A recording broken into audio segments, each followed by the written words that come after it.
Direção, movimento,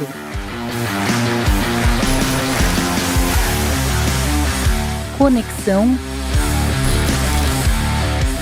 sustentabilidade. BASF for Mobility, juntos em direção a um novo futuro. Oi, povo, tudo bem? Estamos começando mais um videocast do BASF for Mobility, uma iniciativa da Divisão de Soluções Automotivas da BASF, que visa debater o futuro da mobilidade com nomes importantes do setor. Eu sou a Cris Amaral, jornalista automotiva, e para mim é um prazer estar com vocês nessa conversa. No episódio de hoje, vamos mergulhar numa temática atual e muito necessária. Vamos falar sobre o futuro do combustível e a busca por energias alternativas na mobilidade. Estamos numa verdadeira revolução, se assim podemos dizer, que define a maneira como a gente vai se mover na cidade e também nas estradas. Então, vamos explorar inovações, avanços mais recentes, tendências e tudo que está moldando essa revolução energética. Entender os desafios e oportunidades auxiliam e nos guiam para as decisões de consumo. Então vamos lá, vamos começar esse papo. Eu convido a professora titular da Unicamp e diretora do Centro de Inovação em Novas Energias, Ana Flávia Nogueira. Bem-vinda, Ana. Obrigada, Cris. É um prazer enorme estar aqui com vocês hoje. Prazer é nosso. E mais uma Ana, também conosco, Ana Paula Kira, gerente de eletromobilidade da Ryzen Power. Muito obrigada pela presença, Ana Paula. Obrigada, um prazer estar aqui com você, Cris. Com a Ana também, né, Xará? Então vamos lá. Começar, existe um senso coletivo na indústria de que para a gente ter um futuro mais sustentável, a gente precisa de uma matriz energética mais limpa, que demande menos consumo de combustível fóssil. E a partir daí eu quero saber quais são as energias emergentes mais promissoras, no ponto de vista de vocês, e também as principais pesquisas que o Cine vem fazendo dentro desse contexto. Então, vamos começar a falar um pouquinho de mundo, depois a gente fala de Brasil, e aí a gente finaliza falando um pouco da pesquisa que a gente tem feito lá no Cine. Bom, o que temos hoje de mobilidade, né? Nós temos aí os carros elétricos, né? Estão aí vindo com tudo. Acho que vai ser um debate, a gente vai falar bastante deles aqui hoje. E é claro que tem outras tecnologias que também estão despontando, né? Como, por exemplo, não tem como a gente não falar hoje do hidrogênio, né? Do hidrogênio verde como combustível. E, claro, né? Quando a gente fala de Brasil, a gente tem que lembrar do quê? Dos biocombustíveis. Então, acho que... E hoje, se a gente pensar, né? Que realmente não dá mais para a gente ficar emitindo CO2, né? Por aí, a gente realmente tem que parar essas emissões. Eu acredito que hoje, todas essas tecnologias são igualmente importantes.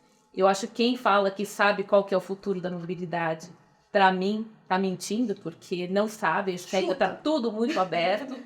E, de fato, vai ser um mosaico, né, de muitas tecnologias. E falando do Brasil, o Brasil ele é um país que ele tem uma matriz elétrica bastante diversa. Agora a gente está falando um pouquinho de matriz elétrica, porque a gente tem com fonte de eletricidade, já que a gente está falando de carro elétrico, né? Aquele carro que a gente vai lá e pluga ele, coloca ele na tomada, a gente tem que saber de onde vem essa eletricidade. O Brasil é o único no mundo, né? Que o Brasil tem 50% da energia vem das hidrelétricas, solar está despontando aí no segundo lugar, energia solar tem eólica e tem a biomassa. Isso não tem no mundo. A gente está falando de 80%, né, de fontes renováveis. 80% da nossa matriz elétrica ela é proveniente de fonte renovável. Não tem nenhum país no mundo que tenha uma matriz tão verde como a nossa. Então, assim, o Brasil está num momento que, se ele prestar atenção, ele pode ser liderança em vários, né, nessa questão de mobilidade.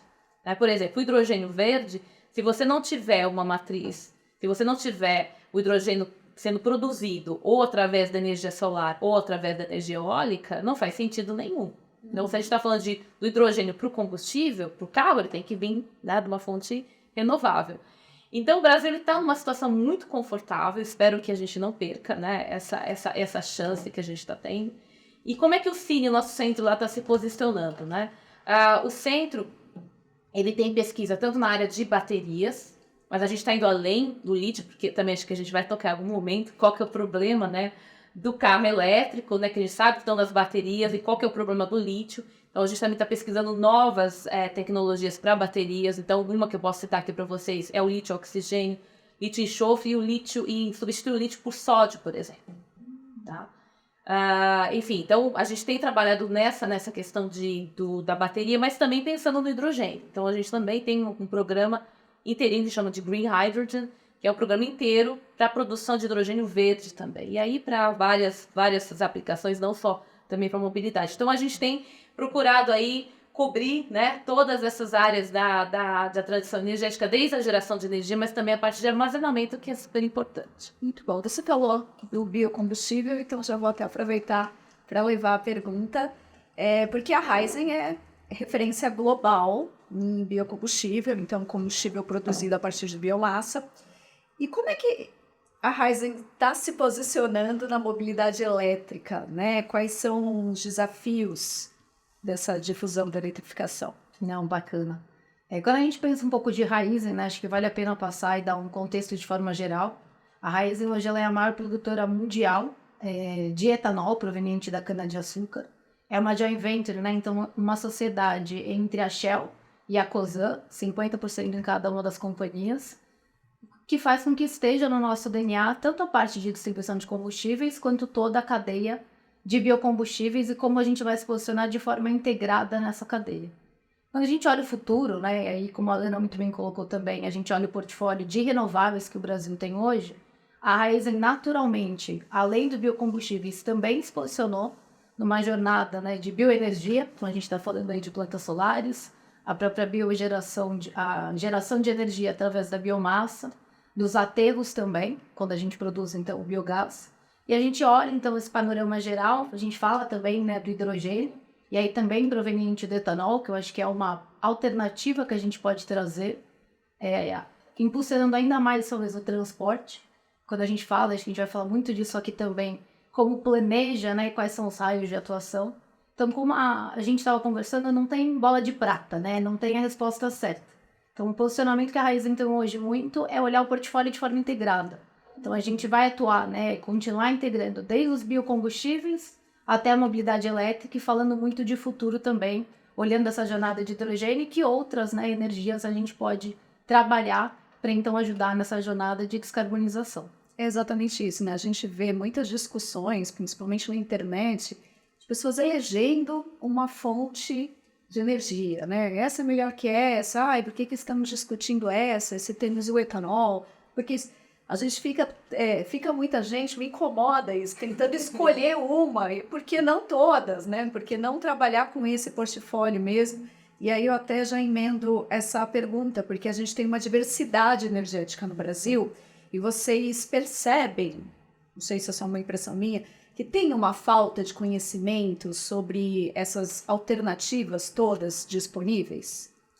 Com certeza. Acho que essa falta de informação e conhecimento, ela, não digo generalizada, mas ela impacta, acho que o setor e a cadeia de forma geral, desde o planejamento. Então, acho que a descarbonização, obviamente, né, ela é uma pauta importante nas empresas, mas também para os consumidores finais. E isso vai demandar um planejamento quando a gente fala também de infraestrutura. O que a gente vê muitas vezes, né, são empresas se posicionando, fazendo a compra dos seus veículos elétricos, mas deixando de olhar também como é que você cria, né, uma infraestrutura de recarga eficiente, otimizada, e como é que você compõe da melhor forma o portfólio. Então, acho que eu vou trazer um exemplo aqui, né? Tem um estudo na McKinsey que traz o Total Cost of Ownership. Então, o custo total do veículo em relação à economia comparada a outras fontes. Quando a gente pensa no elétrico, a gente está falando de veículos que têm uma rodagem acima de 150 km por dia, então, grande parte, né, em centros urbanos, muito intensivos, onde a gente vê uma grande complementariedade, né, de táxis e motoristas de aplicativo, que trazem, de fato, né, uma economia, e aí um pilar, além também, né, obviamente, da descarbonização e do econômico, e aí acho que a gente fala da sustentabilidade de forma geral e ampla. E aí quando a gente vai falar de rotas, né, tanto mais pesadas, como que vão ter uma autonomia ou uma necessidade de transporte numa distância maior, talvez a gente tenha que buscar outras fontes de combustíveis que no momento que a gente está hoje vão ser mais eficientes. Então, todo esse conhecimento, essa análise de dados, esse estudo, né, de fonte, além de trazer mesmo a essência da sua forma mais ampla com os pilares de sustentabilidade, tanto ambientais quanto econômicos, eles vão fazer parte. E eu acho que isso, a gente conversou até um pouco, né, Ana, falta hoje esse conhecimento ou essa discussão de forma geral, e mais do que isso, né, eu acho que a atuação de forma integrada e organizada das entidades de forma ampla, né, pública, privada e também da sociedade civil. Eu acho que quem vai impulsionar muito qual que a tecnologia que vai prevalecer, apesar que eu não acredito, acho que a gente vai ter uma gama de tecnologias disponíveis, né? Porque quando a gente está falando, por exemplo, do carro elétrico, talvez faça sentido na cidade, mas ele não vai fazer sentido no Brasil, um país enorme, para cobrir, por exemplo, as rodovias. Então, talvez aí o hidrogênio seja, de fato, um combustível muito importante. E sem o hidrogênio, a gente não vai conseguir chegar no net zero. Não tem como chegar, né, hoje, com a questão toda de aquecimento global e tal, então o hidrogênio vai ter que fazer parte.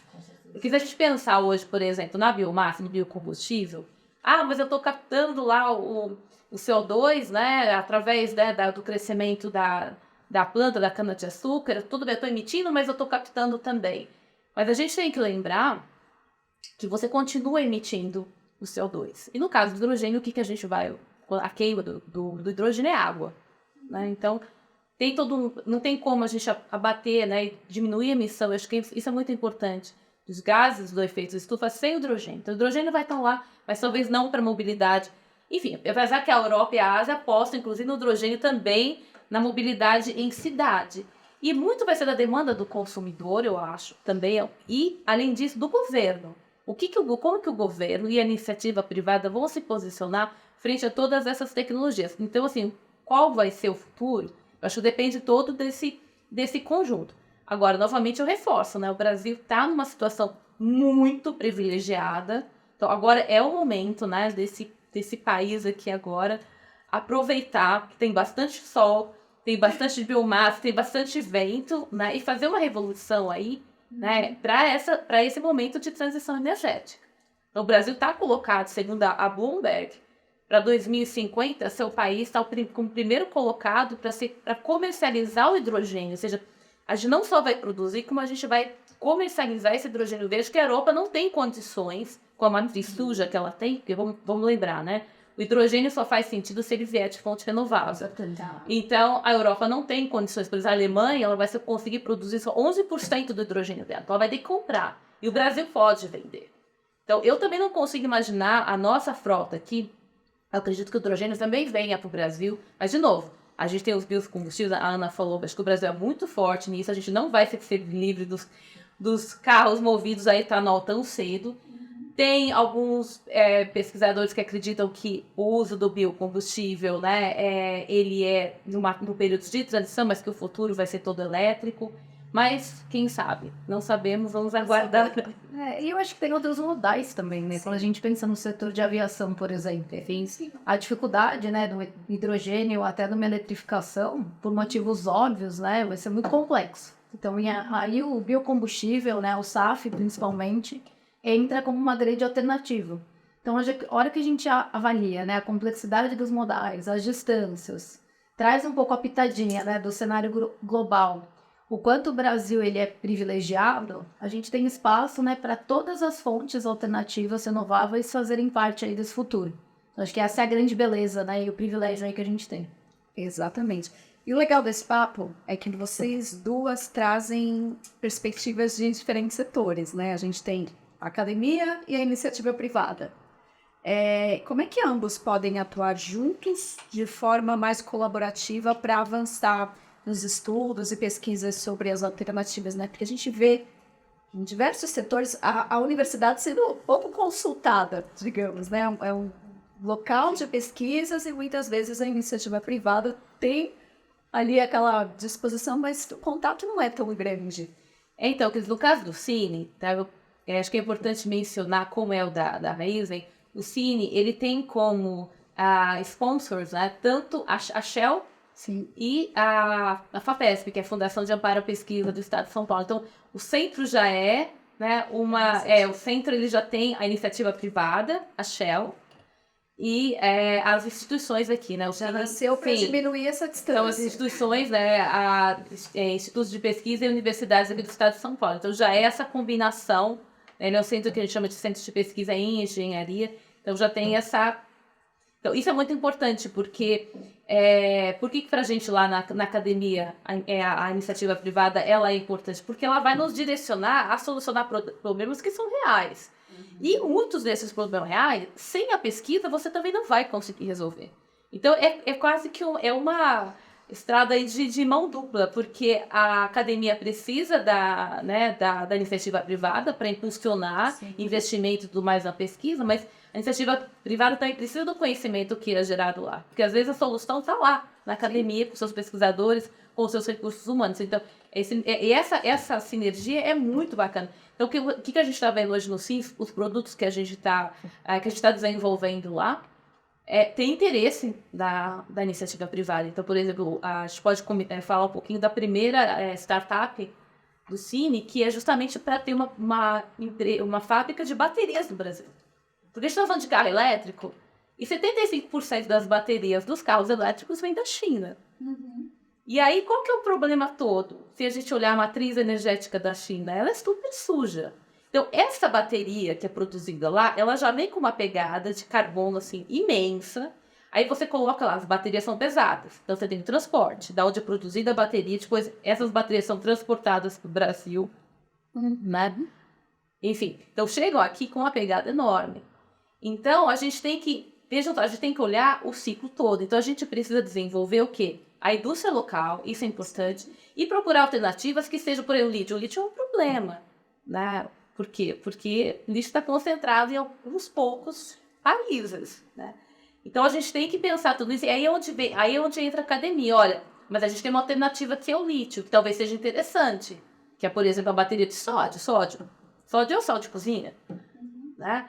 Então, assim, a gente tem alternativas. Então, aí tem essa colaboração que eu acho que é super importante e faz todo sentido. Porque, assim, todas essas tecnologias que a gente falou aqui, né? Seja para aviação, seja para transporte, seja para transporte rodoviário, ou mesmo a mobilidade nossa, ela tem vários problemas que a gente tem que resolver. Então, essa parceria ela é muito importante para eles. E eu acho que se somam, né? Não tem como a gente falar, né, de aplicação, ainda mais quando a gente está falando de inovação, tecnologia, se a gente não tiver esses programas, né, e investimentos também na academia de forma geral. Então, acho que é uma via de mão dupla, né? Tanto a aplicação como também o investimento em inovação, tecnologia. A gente vê que ainda não é talvez um problema tão grave, porque a gente não tem uma grande quantidade em descarte. A gente vai começar talvez a falar isso, né, daqui 8 anos, mais ou menos aqui no Brasil, 10, 15 anos. Como é que a gente também vai investir em pesquisa e desenvolvimento para olhar então como é que a gente vai tratar a logística reversa?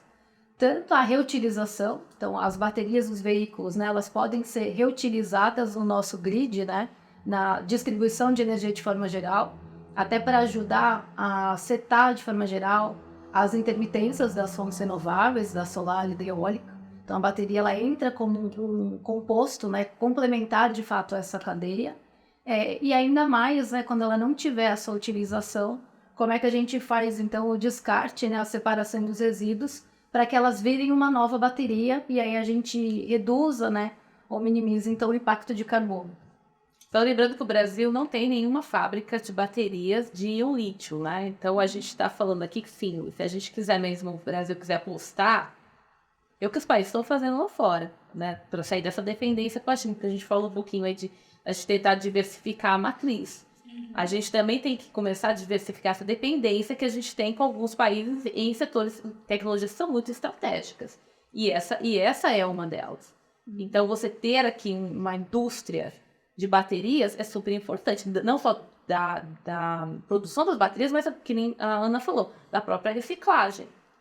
Então, a gente não tem isso ainda. E eu acho que agora que a gente falou um pouco do governo, é importante, né, que sejam aí definidos logo esses marcos legais também, para que se tenha aí tudo, para que até a própria iniciativa privada, não, vamos investir, realmente vale a pena, porque o que a gente está falando aqui é de bilhões de dólares de investimento, não é numa empresa de... Quem vai fazer uma fábrica de... Né, construir uma fábrica de bateria, se não há o apoio do governo assim também. Então, você está vendo? É toda uma dinâmica. É a integração, né? Que envolve. Tem que ter essa colaboração para, de fato, a descarbonização na cadeia ser um sucesso. Mas eu fico curiosa para saber, você falou do sódio. O que mais que a gente pode falar? O que está surgindo aí de bateria, de componentes diferentes? Então, é o que eu falei para vocês, a bateria, ela tem, a principal bateria hoje dos carros é o lítio, né? E a gente tem, a América da Latina está muito bem posicionada aí, porque mais de 50% de todo o lítio está aqui, está na Minas América Gerais Latina. tem O Brasil, Vale acho que é de Jequitinhonha, aqui, é um polo importante. o Brasil é o quinto, né, país na mineração de lítio, né? O Chile é o segundo, fica só atrás da Austrália. Mas a questão toda não é só isso, né, Cris? É porque o Brasil ele é um exportador de commodities, né? Então, uma coisa é você ter aqui, você conseguir fazer a mineração, que é um intensivo de energia muito grande, porque a gente tem que lembrar que todos os processos que a gente está falando aqui gastam muita energia, e da onde vem essa energia? Ainda vem de combustível fóssil. Então, se a gente pegar toda a energia do mundo, 80% ainda é combustível fóssil. O inverso do que a gente tem aqui, né? O panorama global é bem diferente.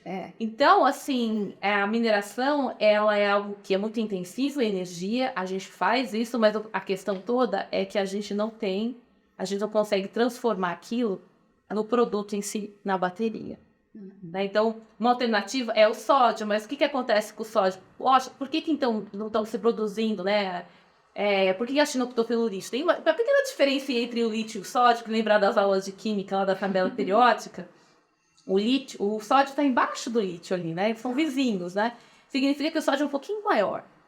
A questão é uma questão de tamanho. Tá bom. Tá? Mas aí, no caso deles ser maior, prejudica. Então, as baterias têm uma densidade de energia e logo uma potência menor do que as de lítio.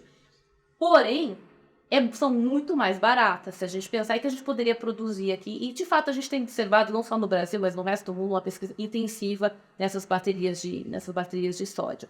E aí, só desculpa, Ana, imagina que quando a gente fala, né, da bateria de sódio, essa questão da potência, né, ser um pouco menor, se você tiver uma infraestrutura que você possa recarregar, transporte público, por exemplo, pode ser uma alternativa que vai viabilizar, vai trazer o custo, vai fazer com que grandes veículos, por exemplo, possam usar essa tecnologia sem ter nenhum tipo, né, de prejuízo, de certa forma. É porque a gente tem que pensar no ciclo todo de consumo de energia, desde onde que é fabricada essa bateria. A produção da bateria de lítio, ela também requer uma energia muito alta. Então, você tem que... Se a gente pode produzir aqui no Brasil, por mais que ela seja, vamos dizer assim, em termos de densidade, menor, mas tudo bem, ela está sendo produzida aqui, ela vai baratear, inclusive, o próprio carro elétrico. Sim. Porque hoje também um dos grandes problemas, o que é? A gente está falando aqui de carro elétrico, né? Vamos dizer assim, que é o assunto do momento. Mas ainda é para uma parcela muito pequena da população, porque o preço é muito alto. Sim. Então, como é que a gente vai querer agora que toda a frota no Brasil passe para carros elétricos? A gente tem que pensar em baratear esse custo também. Então, essa é uma alternativa. E o Brasil não é só nisso não, né? Quando a gente fala em painel solar fotovoltaico, embora o Brasil tenha sol demais, e o Brasil assim, está bombando energia solar fotovoltaica, a gente importa todos os painéis da China. A gente ainda é dependente, né, com relação à fabricação. Então, esse é um grande ponto, né? Aqui agora. De uma marca chinesa. Não, eles montam as baterias, né, da BYD, que monta as baterias lá em Manaus. Então, assim... E os painéis solares? Então, o que acontece? No caso dos painéis também, né? A gente importa da China os componentes. O que a gente faz aqui é só a montagem. Entendi. O componente principal, que é o semicondutor... Tá bom, vem de fora. Tá bem de fora, mas agora os países começaram a acordar, né? Ultimamente aí, né? Tá bom. O Biden aí tá começando, já tem várias empresas de semicondutores sendo abertas nos Estados Unidos, né? Na Europa também, pra gente perder um pouco dessa dependência da China em relação a isso. Sim, até trazer valor agregado, né? Que acho que é um pouco do ponto também que você trouxe, né? Quando a gente olha muito para commodity, a gente perde uma oportunidade de trazer valor agregado de um produto final. Sim. Então, acho que isso é muito importante, né? Pra gente olhar para a cadeia de forma geral. E acho que também não é à toa que a gente está olhando, né, a presença ou a vinda de algumas montadoras de veículos elétricos para o Brasil também. Então, acho que ele começa a ser um movimento, né, que a gente está vendo, e é algo muito falado hoje. Estão falando tanto da bateria quanto do próprio veículo. E a própria infraestrutura de recarga. Isso vai demandar um planejamento, vai demandar uma atuação do governo. Em relação à infraestrutura, né, quando a gente fala de grid, as companhias, isso pode ser, né, um ponto ou o maior desafio, de forma geral.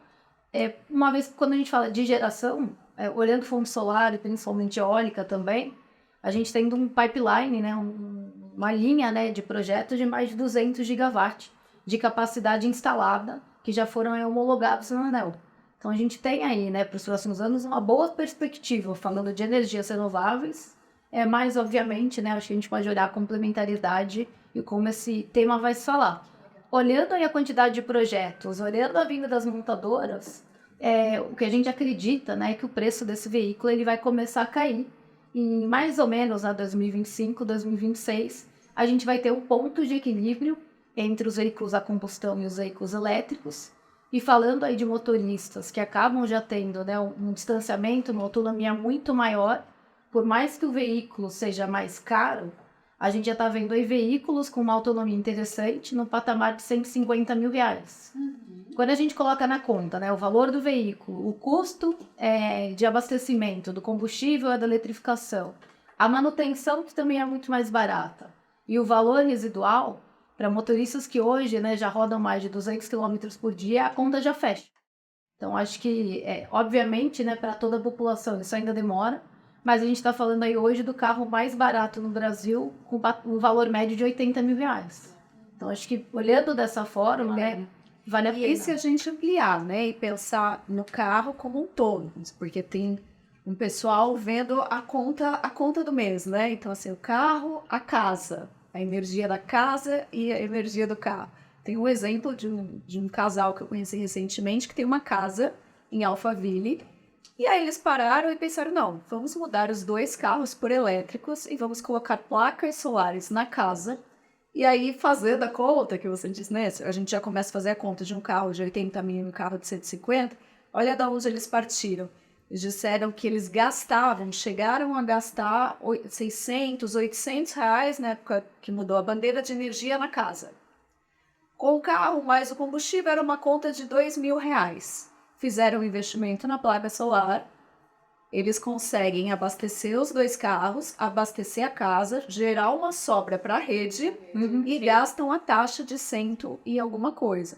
Então, o investimento que eles fizeram de 20 e poucos mil, eles vão ter um retorno em 2, 3 anos, eles já estão com esse retorno. E isso ainda se ele precisar fazer um investimento. Sim. Que eu acho que tem um tema também, eu sou um exemplo desse também, eu tenho placa solar na minha casa, tenho geração distribuída rooftop. Quando a gente olha para outras alternativas, acho que tem um desconhecimento também. Sim. Tanto a energia do Mercado Livre, que já vai trazer essa economia, como também da geração distribuída, onde não necessariamente você precisa fazer investimento no ativo, na placa, mas você pode fazer, né, a participação de cotas em alguma usina, e esse crédito vai te trazer economia. Então, não necessariamente você vai ter um investimento. Então, quando a gente começa a conhecer, né, as alternativas que a gente vê que é algo que pode parecer distante, mas se a gente falar mais, né, educar, trazer conhecimento, não só para fazer essa transição, mas como também capacitar as pessoas para atuarem e para promover também, né, mais empregos, existe uma oportunidade muito grande. É isso. A gente bate na tecla da falta de conhecimento. Sim. Né? E eu tento pensar assim, eu sou uma entusiasta do carro elétrico, eu adoro a sensação de dirigir carro elétrico, o torque e tudo mais. E temos o outro lado, temos a turma que é 100% V8, né? Gosta daquele cheiro da gasolina. Gosta disso, se sente Mas bem. não dá mais pra gente ficar queimando, não dá mais. A gente chegou num ponto que eu nem sei se a gente já... Pra mim, a gente já passou no ponto da humanidade, que não tem mais como voltar atrás. Só que aí o que essa galera, então, argumenta, né? Não é 100% limpo, porque temos essa cadeia, que é algo que estamos em desenvolvimento e em pesquisa. A questão do pós da bateria, que também precisa melhorar, e a autonomia. Só que a autonomia a gente vê que talvez esse seja o primeiro passo que está sendo super bem resolvido. Eu estava num salão de mobilidade na Alemanha, a gente já vê carros com 1.000 quilômetros de autonomia, se falando muito de carboneto de silício nas baterias. Falando de baterias. E tanto para colocar inversores de carboneto de silício para melhorar a autonomia e a velocidade nos carros que já existem, como a Mercedes acabou de lançar um carro com uma autonomia maravilhosa por causa do carboneto de silício. Então, assim, surgem, né, a partir das pesquisas e dessa colaboração, Porque é soluções... conscientização, né, Cris? Acho que a gente tem que... As pessoas têm que se conscientizar. É que não dá mais pra gente ficar queimando combustível fóssil para gerar energia, né? Porque o que a gente fez? A gente precisou disso na Revolução Industrial para o mundo crescer como energia. A gente tirou lá petróleo, óleo lá de baixo, o que a gente fez? A gente fez uma revolução industrial, só que a gente está jogando tudo para a atmosfera. Agora a gente tem que pegar o que está lá na atmosfera e colocar lá embaixo de novo. Só que para você fazer isso, é muita energia. E da onde é energia? Não, eu não tenho energia, não tem energia renovável ainda, então eu tenho que continuar queimando. Uma referência circular. Né? Sim, mas basta, né? Eu acho que essa conscientização... Somos agradecidas É. a essa colaboração do combustível fóssil na Por nossa exemplo, história. eu só utilizo, eu ainda não consegui comprar o meu carro elétrico, sair na... tô esperando um pouquinho, ver se o preço cai um pouquinho, se ainda tem condições, porque a questão toda é a seguinte, né? A gente tem poucos postos também para você chegar lá, a estrutura, e para você, né, carregar o seu carro. No Brasil, ainda a gente não está bem estruturado com relação a isso. Organização. Mas eu só, por exemplo, meu carro é flex, eu só utilizo etanol, por uma questão de consciência. Mas acho que tinha uma época, né, que existia uma discussão do ovo ou da galinha, né? Sim. Precisa chegar o carro elétrico ou vai se investir na infraestrutura de recarga? O que a gente vê é que as duas coisas ao mesmo tempo. Se não tiver o carro, não faz sentido ter uma infraestrutura, até porque a gente está falando de investimento muito alto. E se não tiver infraestrutura, provavelmente a tomada de decisão de fazer a transição para o veículo elétrico, ela vai ficar mais difícil. Então, quando a gente começa a olhar, né, e aí tem empresas, a Raiz é um exemplo disso, né, que está se posicionando, está investindo em eletromobilidade, nessa infraestrutura, não só em carregamento rápido, mas também no carregamento da jornada do consumidor. Que a gente vê na mobilidade elétrica que essa experiência é muito diferente. No limite, você pode abastecer seu carro onde tiver uma tomada.